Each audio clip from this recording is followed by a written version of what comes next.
Bonjour à toutes et à tous, c'est Antoine alias Anubis pour une nouvelle vidéo. Actualité Racing Club de Lens, on va parler mercato, des départs, des rumeurs d'arrivée possibles, en tout cas de pistes qui semblent sérieuses. Et puis on parlera un petit peu en conclusion du dernier match de préparation. Certains m'ont demandé de donner mon avis sur le match, je vais le faire. Bon après, vous savez très bien que les matchs de préparation, c'est pas trop mon kiff en termes d'analyse, parce qu'il n'y a pas grand chose souvent à en tirer, à part quelques petites conclusions, mais au niveau des évaluations de joueurs, c'est quand même assez limité, ils sont encore au début de la prépa, difficile de juger des joueurs sur ce type de match. Mais en tout cas, je vais en parler quand même, puisque les gens me l'ont demandé à plusieurs reprises. C'est parti, on va parler mercato.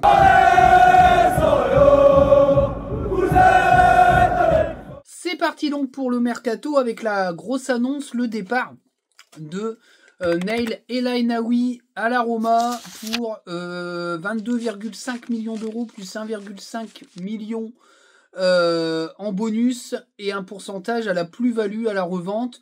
C'est plutôt bien vendu, 25 millions pour un joueur acheté à peine 1 million. On a fait une sacrée culbute, voire même il a été acheté 500 000 je crois, Nail El Ainaoui, donc ça fait 40 fois. Son prix, c'est une culbute de malade. Maintenant, les choses étaient claires, il était déjà partant l'été dernier, ça a capoté, alors pour plusieurs raisons, mais dont une des principales, c'était la gourmandise de l'entourage. L'entourage n'a jamais cessé d'être gourmand et de vouloir apparemment qu'il parte, donc au final, il est quand même parti. Alors pour la petite histoire, Lens avait proposé une première prolongation avec 70-80 000 euros de salaire. Ça a été repoussé méchamment par l'entourage et le joueur. Ils sont revenus à la charge avec je crois que ça doit être 150 000 euros brut mensuels, donc ils ont pété leur salary cap, hein, c'est-à-dire leur limite salariale. Maintenant il y a un salary cap à Lens, c'est-à-dire qu'il y a une limite salariale à pas franchir pour les salaires de joueurs, c'est ce que fait Lille. Et c'est ce qui leur réussit plutôt bien. Et le problème, c'est que la Roma a, eux, proposé plus de 200 000 euros bruts par mois. C'est injouable. Maintenant, faut pas non plus réécrire l'histoire. Le joueur n'est pas soumis à sa famille. Même s'il a fait une vidéo en mode je pars, machin, bidule, peut-être qu'il a un certain attachement au club, mais le joueur a quand même pris sa décision. Il voulait déjà partir. La première chose qu'il a dite, une fois qu'il est revenu de Monaco, c'est qu'il partirait.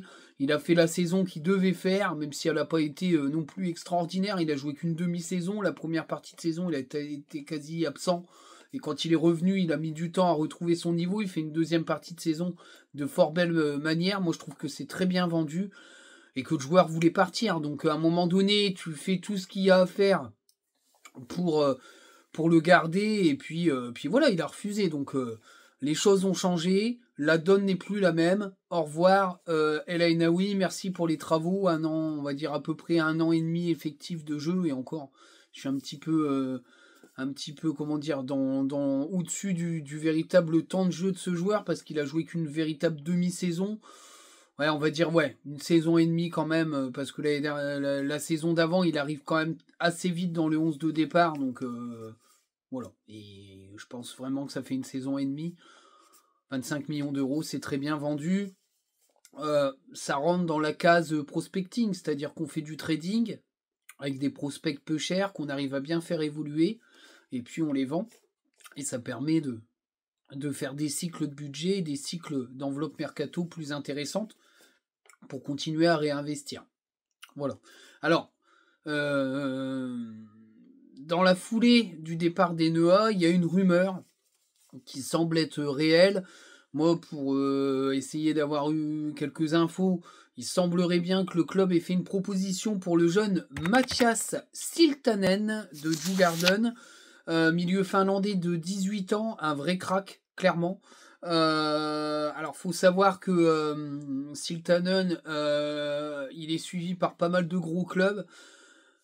La rumeur, un peu dans les médias, c'est que Lens aurait fait une proposition de 4 millions d'euros. Ils attendent la réponse de Djurgården, mais Djurgården en voudrait au moins 9-10 millions d'euros. À voir la suite.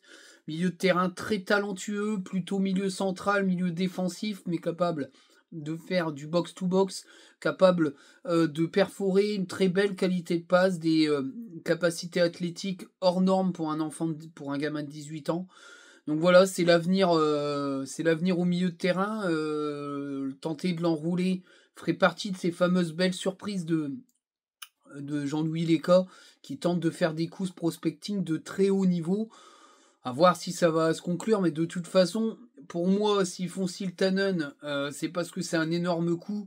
Mais je pense sincèrement que s'ils font pas Siltanen et que Abdul Samed ne part pas, il n'y aura pas de recrutement. Voilà. Moi, je le vois comme ça. Et après, j'en parlerai un peu dans la conclusion, mais c'est mon ressenti. Maintenant, c'est possible qu'il y ait une entrée, mais cette entrée-là, c'est un crack. Hein. C'est obligé parce que vu le nombre de joueurs qu'on a dans l'effectif, c'est quand même compliqué de recruter pour recruter. Il faut vraiment que ça soit une opportunité de fou. Dans le rayon opportunité, alors le nom avait circulé sans que ça soit du vrai sérieux, etc. Il semblerait qu'il n'y ait pas de fumée sans feu et que donc Sindre, Walle et Gély, l'ailier offensif attaquant danois, soit pisté par le club. Alors, faut savoir que son prix est énorme. Il est situé entre 13 et 15 millions d'euros. C'est un véritable crack générationnel, semblerait-il. Il a déjà marqué en match officiel cette saison, puisque la saison dans les pays nordiques est décalée. Mais la saison dernière, il a joué 22 matchs en championnat pour 6 buts et 4 passes décisives. Pour un gamin de 19 ans, c'est quand même plus que bien. Voilà, c'est vrai que le club s'y intéresserait. Mais pas qu'à lui, hein. Comme je l'ai dit, il y a pas mal de joueurs offensifs qui sont surveillés par le club, qui soient en prospecting ou alors un peu plus âgés. Mais en tout cas, le club va sûrement commencer à s'exciter sur le marché des attaquants. L'autre annonce, c'est que Luis Monteanu est très suivi par Lens et par le LOSC. J'en avais parlé à plusieurs reprises. J'avais dit qu'il faisait partie du haut de la pile de joueurs surveillés par le club. Il semblerait que Lens commence à s'intéresser à venir aux renseignements avec Cluj. Lille aussi est là. Alors là, c'est une grosse concurrence puisqu'il y a l'Europe, mais en tout cas, Lens est pas timide sur ce type de profil. Alors, faut savoir que il y a des plans B, C, D, etc., mais que ça reste sur des attaquants qui sont vraiment U23, voire 24 ans maximum, et ils iront pas plus haut en termes d'âge parce que le but c'est de faire une culbute avec les éléments qui vont être achetés sur ce mercato. Donc on est vraiment sur ça. Sur un attaquant assez jeune, avec une capacité de valeur marchande très élevée en termes de plus-value. Donc voilà un petit peu pour un peu les infos. Alors Monteanu, je suis assez hypé. Moi, les retours que j'ai, c'est que le club a vraiment très intéressé. C'était Quizgarden et lui, et puis derrière d'autres profils, dont Stulic, l'attaquant de Charleroi, qui a déjà claqué un triplé. Enfin bref, il enchaîne comme un malade. Excellent buteur. Donc voilà, on va voir un petit peu, mais il y aura sûrement une arrivée en attaque, c'est sûr et certain. Alors, une autre info qui est peut-être plutôt une info circonstancielle, c'est l'intérêt de Lens pour Ruben Kluivert, le fils de défenseur central qui est dans un club du Portugal, Rio, je sais plus quoi, je sais plus le nom du club, excusez-moi, grosse erreur, mais qui se rapprocherait fortement de l'OL. Alors, c'est un défenseur axial capable de jouer à droite, je crois, si je dis pas de bêtises, mais également à gauche aussi, qui a plutôt des bonnes stats. Moi, j'ai suivi un peu le retour de Datascout, qui était assez curieux de ce joueur, qui connaissait pas trop, et dans l'étude de ses capacités, on sent que c'est un mec capable d'être très performant au duel, avec un taux de réussite au duel assez élevé. Bon, après, le championnat portugais, son équipe, c'est un championnat qui est un peu mineur, même s'il y a des gros clubs au Portugal, le reste du championnat est très faible, et il est dans un club assez milieu de tableau, bas de tableau du Portugal, si je dis pas de bêtises. Donc c'était quand même un peu une énigme. Il se rapproche très fortement de l'OL, mais ce que je veux dire, c'est que c'est circonstanciel. Ça veut dire pour moi, on cherche quand même encore un axial, ce qui voudrait dire que même si Pierre Sage parle d'une envie de garder Malang Sarr, on est quand même dans une espèce d'objectif de pouvoir le céder et aller sur un autre profil. Moi, je pense qu'on s'en va sur un truc du genre qui pourrait permettre au club d'avoir un joueur peut-être un peu moins âgé, avec une plus-value pareille à la revente et un salaire peut-être moins élevé que Malang Sarr. Voilà, mais bon, pour l'instant, Malang Sarr est toujours là. Il est proche de certains clubs belges. Il a mis de côté la piste Anderlecht parce qu'il souhaite un projet plus ambitieux. Il y aurait des clubs un peu plus hauts qu'Anderlecht qui s'intéresseraient à son cas, excusez-moi, qui s'intéresseraient à son cas. Donc du coup, on va voir la suite, mais je suis pas certain que Malang Sarr soit encore Lensois à la fin du mercato. On verra en tout cas ce qu'il advient du joueur. Bon, pour moi, c'est clairement compliqué. C'est un pari qui est quand même loin d'être réussi, même si il est arrivé avec une à deux années sans avoir joué, c'est un peu compliqué, mais je trouve quand même qu'il y a quelques limites dans son jeu, quelques tares qui font que c'est pas évident pour lui d'être un titulaire en puissance, et il a un gros salaire, donc je sais pas.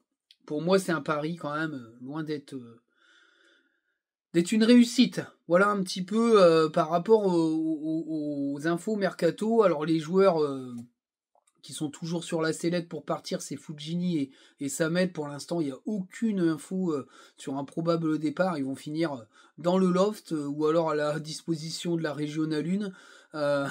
C'est un peu chaud, mais bon, après, à un moment donné, au niveau carrière personnelle, tu peux pas te résigner à jouer en R1, quoi. Parce qu'ils auront toujours l'entraînement avec les pros, ça fait partie de leur contrat, c'est contractuel. Pierre Sage l'a dit, mais ils seront pas dans le groupe, quoi. Donc ils seront mis à disposition de la R1. Donc c'est un loft. Hein. Et moi, je suis joueur pro, je me retrouve à me taper la R1. Je demande à mon agent de me trouver n'importe quelle porte de sortie, même si je perds ou change au niveau salarial. Enfin, ça, si tu as une ambition sportive. Si tu veux juste bien grailler, bah, tu passes une année à rien branler et puis voilà, tu t'en vas après. Mais bon, c'est un peu compliqué. Et puis, sachant qu'Abdoul Samed a un contrat 2028, je crois. Donc, c'est vraiment la merde. Prolongation de merde gérée comme de la merde par la direction Pouille qui a fait n'importe quoi. Mais bon. On le subit encore aujourd'hui, ça va prendre du temps avant de nettoyer cet effectif de toutes les prolongations faites à tort et à travers. Mais bon, c'est comme ça, c'est le football, c'est des cycles. Quand tu te fais un cycle mauvais, ben, tu le subis sur plusieurs saisons. C'est un peu handicapant, mais bon. Le mercato irait beaucoup plus vite si on n'avait pas ces joueurs-là. Il faut clairement le dire. Voilà un petit peu pour les infos mercato. Il n'y a pas grand-chose pour le moment, ça va s'exciter sûrement un peu plus tard. Mais en tout cas, voilà, on va parler de la conclusion et de la projection. C'est parti.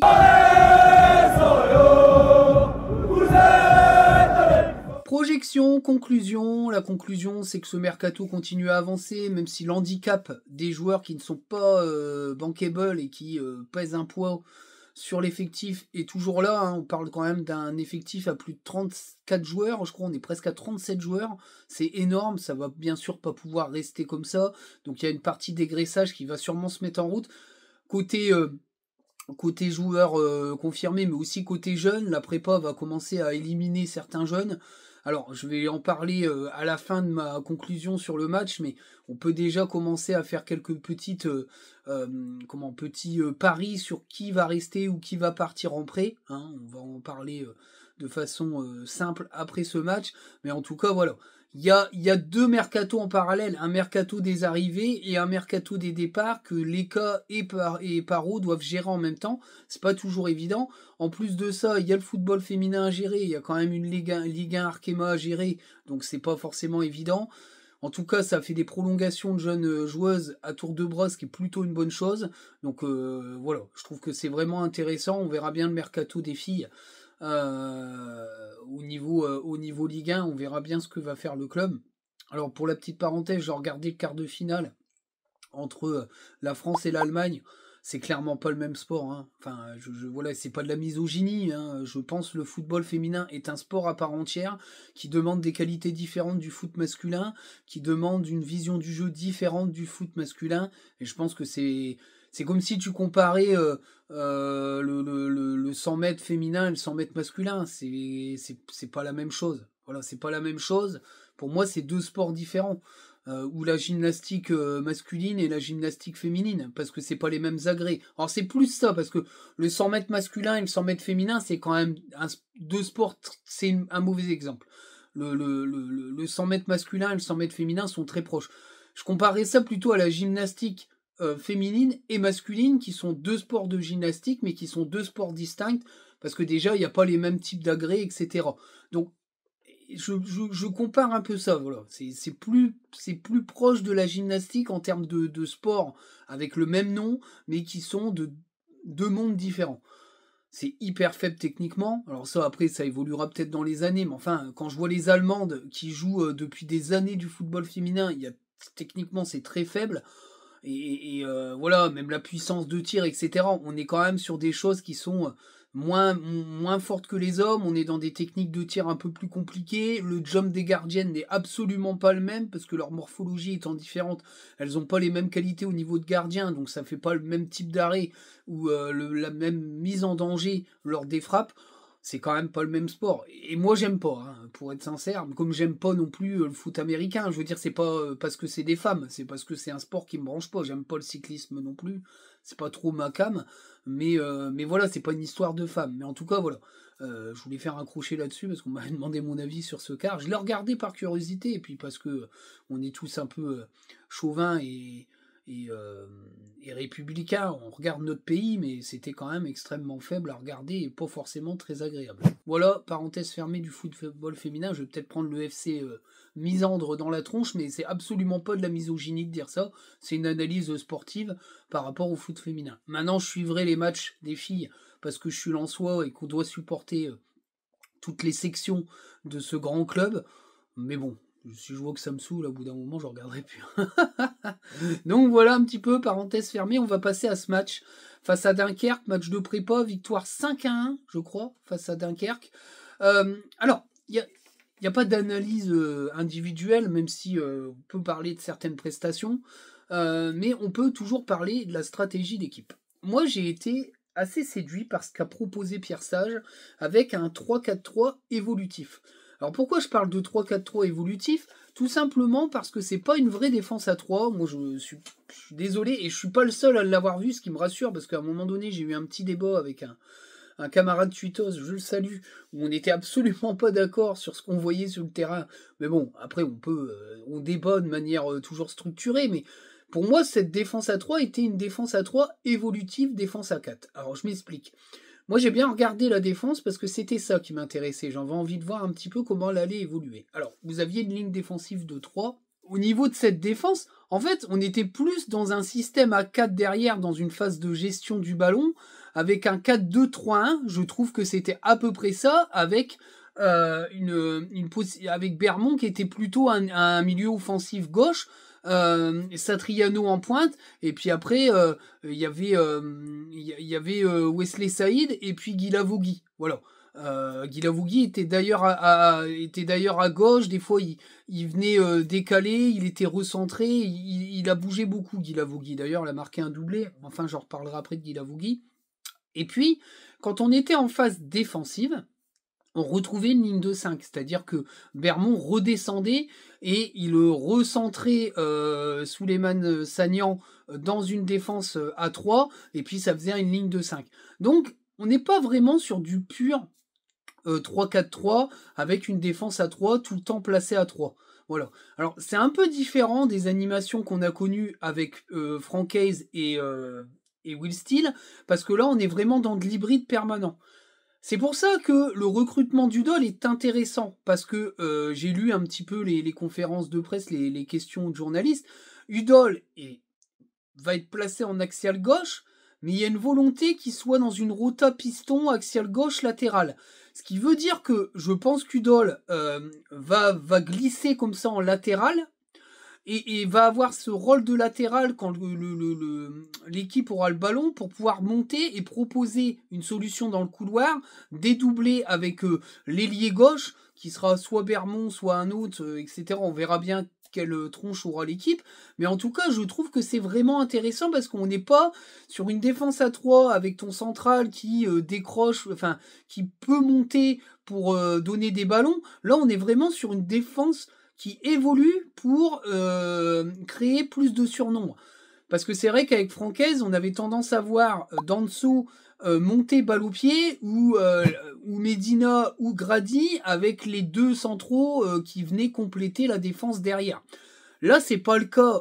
On est plus dans une gestion de ballon où l'équipe se tord dans une autre configuration pour apporter du surplus. Bon, c'était très intéressant. J'espère que c'est clair ce que j'explique parce que je me suis un peu embrouillé, mais ça m'a plu. Au milieu de terrain, on a un binôme. Voilà. Alors c'était Bulatovic, Thomasson. Bulatovic, il a fait 10 minutes où il flottait un peu. Après, ça a été masterclass. Tous les ballons sont passés par lui. D'ailleurs, c'est lui qui tirait les CPA et qui les tire plutôt bien. Les corners, c'était un petit peu plus compliqué. Il cherchait souvent le premier poteau. Après, il y avait du vent, donc ça aidait pas. Mais en tout cas, les coups francs étaient plutôt bien tirés. Tous les ballons sont passés par lui. À tel point que Thomasson a été presque très absent de la construction du jeu. J'ai trouvé qu'il avait éclipsé Thomasson. C'est impressionnant. Alors, on y reviendra après. Il y avait Selic qui était là dans la deuxième partie. Hein. Lui, on y reparlera après parce que j'ai fait un peu un focus sur Selic et Bulatovic parce que ils font partie un peu de l'imbroglio. On a chié sur la gueule de la direction précédente, enfin du directeur sportif précédent qui pour moi fait pas des choses mauvaises. Donc j'ai fait un petit peu une fixette sur ces joueurs-là pour voir un petit peu si les gens avaient tort ou raison. Bon, pour moi ils ont tort, mais on y reviendra après. Devant, Guy Lavogui marque un doublé, mais il est clairement, je trouve, dans une espèce de nonchalance. Moi, j'aime pas trop. C'est pas trop mon style de joueur. Beaucoup de duels perdus, beaucoup de touches de balles inutiles. Bon, il a mis 2 buts, tant mieux, sur un bon service de Sotoka. D'ailleurs, c'était Sotoka qui était à droite, Satriano et Guy Lavogui. Satriano, ben, il a pas marqué, mais il pèse sur la défense. Enfin, je veux dire, c'est vraiment impressionnant et techniquement, il a des choses. Je pense que lui, avec un peu de rythme, ça va être très compliqué de le bouger. Et puis Sotoka, ben, il a affûté. Il a affûté, mais il a plus de vitesse. Il a plus de vitesse totale. C'est pour ça que moi, ça va être compliqué de le voir dans un 3-4-3 avec des ailiers, parce qu'il a plus aucune vitesse. Sur certains replis, il est en difficulté. Par contre, il a pas perdu sa technique, parce que c'est un mec qui est quand même assez technique, et il a encore cette faculté de bien orienter ses têtes. D'ailleurs, il fait une passe de la tête pour Guy Lavogui, donc au final, sa prépa est plutôt intéressante. C'est vrai que j'avais des doutes sur sa capacité à rebondir à ce joueur-là, mais je pense sincèrement qu'il peut faire une saison dans la Rota intéressante pour une fin de carrière à Lens. Ça peut être sympa, mais je pense qu'en termes de vitesse, il a plus les cannes et que là, on est en match de prépa. En Ligue 1, il va affronter que des défenseurs rapides. Je pense qu'il a pas, pour moi, il a plus le niveau pour être titulaire à ce poste-là. Alors, on a vu le retour de Machado et d'Agbonifo. Machado a montré des choses intéressantes. Agbonifo très en difficulté. L'impression qu'on se trompe un petit peu, hein. Même si au départ j'attendais de voir, mais bon, on est en match de prépa, il vient de revenir, faut quand même qu'on essaye de le revoir un petit peu, mais il va falloir qu'il monte quand même beaucoup plus. Alors ensuite, cette équipe-là a fait 60 minutes et a été remplacée par une équipe qui a fait 2 fois 30 minutes. Donc tous les joueurs ont joué 60 minutes, mais l'équipe qui a joué 60 minutes dès le départ, hein, qui a joué 60 minutes total, c'est-à-dire 45 minutes et puis 15 minutes en deuxième mi-temps. Faut savoir que cette équipe-là, c'est quasi une équipe de joueurs qui seront dans le groupe pro pour jouer la Ligue 1. Donc Bermond y est. En tout cas, Fodé-Silla, c'est pareil, j'en ai pas parlé, mais il a été très intéressant aussi. Je pense qu'il en sera. Il y a des chances. Parce qu'il est vraiment très intéressant. Ougé Diran, c'est pareil, intéressant. Alors apparemment, j'ai vu que la gare de triage l'annonçait suivie par Montpellier à suivre. En pré-sec, pourquoi pas, parce que je pense que c'est un joueur qu'on peut faire évoluer, à voir ce que décide Pierre Sage. Mais en tout cas, voilà. Ces joueurs-là qui étaient présents sur les 60 premières minutes ont de grandes chances de faire partie du groupe pro. Alors sur la partie 2 fois 30 minutes, je pense qu'il y a des joueurs qui sont dans ce groupe-là. Selic, sur les 60 minutes, sur les 2 fois 30 minutes, a été très intéressant.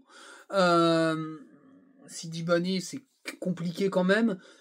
Kouyalipoul est rentré en finisseur. J'étais assez étonné de le voir rentrer peu de fois. Est-ce qu'il fait pas partie des plans de Pierre Sage? J'en sais rien. Mais en tout cas, c'est assez étrange. Ou alors, il est peut-être à court de forme et puis ils essayent de gérer. Mais en tout cas, très peu présent alors qu'il avait quand même fait le match d'avant. Il avait été plutôt intéressant. Bon, à suivre. Ryan Fofana marque un but. Pareil, très intéressant aussi. À voir s'il sera prêté ou il fera partie de du groupe pro, mais en tout cas, il a marqué un joli but, il a été très remuant. Gagnou a joué, lui, en axial, plutôt qu'en piston. C'était intéressant également. Et voilà, il y a pas mal de choses qui sont quand même assez plaisantes. Voilà, Tom Pouilly a joué, bon, il était un petit peu, voilà, je pense que Tom Pouilly, à mon avis, perso, il va être prêté. Mais en tout cas, voilà. Pour moi, Selic, c'est vraiment intéressant. Il est très puissant. Il a fait un ménage à un moment donné dans la surface adverse sur un corner, c'est impressionnant. Il a toujours un porte de tête élevé, il cherche toujours des prises d'informations, il fait des jolis passes sur les côtés, il arrive à bien organiser le jeu. D'ailleurs, à un moment donné, on entend Pierre Sage dire très jolie passe Nidal. Donc voilà, après, son défaut, c'est qu'il part à la pêche. Ça, c'est un peu ce que j'ai vu sur les 2 derniers matchs. Il a tendance à se lancer tout seul à la pêche aux joueurs. Et du coup, il ouvre un peu sa défense. Ça, il va falloir qu'il le gomme. Mais sinon, le reste, techniquement, c'est intéressant. Dans la passe, c'est intéressant. La puissance, il est là. La récupération des ballons, il est là. Il est quand même très, très, très intéressant. Donc pour moi, c'est pas un joueur pourri qu'on a décrit en mode il est nul, c'est de la merde, c'est des prospects à 2 balles. Moi, je pense qu'il est très fort, qu'il a une énorme marge de progression. On parle d'un gamin de 18-19 ans, c'est comme Bulatovic, c'est des gamins.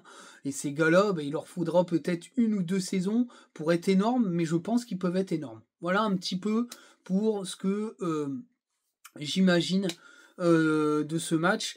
Enfin, j'imagine tout ce que je constate de ce match, mais je rentre pas dans des notes. Voilà, c'est un constat global. Prochain match face à Metz. Je vais prendre du plaisir à le regarder aussi, celui-là, parce que ça va être déjà une prépa un peu plus évoluée. Et là, je pense qu'on ira peut-être vers les 70 minutes. Je sais pas trop, ou vers 90 minutes, je sais pas trop comment ils vont faire, mais ils sont en train de monter le temps de jeu avant la préparation en Angleterre. Donc voilà, on va voir ça avec impatience, mais Metz, c'est quand même une opposition assez costaude. À noter qu'à Dunkerque, il y a quand même des joueurs intéressants, que ça soit Skita, comment il s'appelle lui, enfin bref, il a un nom italien, je ne sais plus comment il s'appelle, mais enfin bref, il y a des beaux joueurs de ballon. Après, c'est un club qui est un peu en période d'instabilité, puisque l'entraîneur portugais a fait 1 semaine et est parti. Alors apparemment, ça serait Gaël Clichy qui s'en rapprocherait. Bon, ils ont pris 5-1, parce que je pense qu'il manque beaucoup de joueurs. Hein. Il y a beaucoup de joueurs qui sont partis là, depuis le début du mercato. Donc c'est une équipe à reconstruire totalement. Donc je pense que voilà, on leur souhaite beaucoup de bonnes choses, parce que c'est un club qui travaille très bien. Et je pense qu'il y a des bonnes choses. D'ailleurs, je trouve que le gardien qu'ils ont mis à l'essai, là, c'était un géant. Il a fait une jolie parade. Il n'a pas l'air mauvais, ce gardien-là. Mais il y a du talent dans cette équipe. Hein. Il y a vraiment des jeunes joueurs très talentueux. Ils ont bousculé les Lensois à plusieurs reprises. Enfin voilà, ils n'ont pas été loin d'être ridicules. Le score reflète pas ce qui a été proposé par Dunkerque. Mais nous, en tout cas, on a su, c'est vrai, pour conclure, faire un énorme pressing, récupérer le ballon très haut et on va très vite devant. Donc c'est très rapide et c'est très fort. Donc c'est très intéressant et ça me plaît beaucoup. On revoit un petit peu le Racing Club de Lens du début des années Hayes, où on était beaucoup dans ce pressing et cette vitesse. Ça a un peu évolué par la suite dans un jeu un peu plus stéréotypé, je trouve. Mais là, avec Sage, ouais, c'est une mise à jour du football à la francaise, mais on sent la patte de Pierre Sage et c'est vraiment intéressant. Voilà un petit peu pour la vidéo. Je vous dis à très bientôt. Prochaine vidéo dans la semaine s'il y a des petites infos qui tombent. Peut-être des petits shorts s'il y a des nouvelles mercato. Et puis on fera du scouting quand on aura des infos scouting. Pour l'instant, j'en ai pas, donc je peux pas en faire. Salut Alu! On s'abonne, la cloche, les notifications, on partage, les liens sont dans la description, blablabla. Bienvenue sur YouTube. Ciao les amis!